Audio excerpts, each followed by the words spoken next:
చంద్రబాబు నాయుడు గారి ఇంటి పేరు నారా చంద్రబాబు నాయుడు గారు కుప్పం నుంచి ఆయన పోటీ చేస్తూ ఉంటారు ప్రతిసారి కూడా.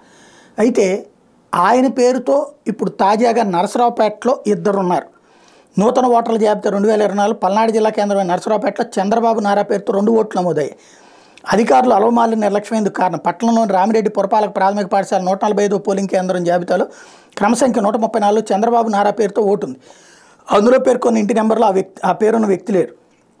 అదే ఇంటి నెంబర్తో రహదారులు భవనాల శాఖ కార్యాలయం 155 పోలింగ్ కేంద్రంలో 2 ఓట్లు నమోదయ్యాయి.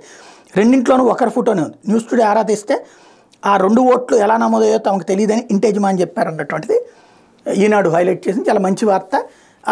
ఇప్పుడు మనం డైరెక్ట్గా ఆన్లైన్లో అప్లై చేసేస్తే వచ్చేస్తుంది ఓటు. జస్ట్ మన ఏదైతే ఐడి కార్డు పెట్టామో ఐడి కార్డు పేరు అందులో ఉంటే వచ్చేస్తుంది.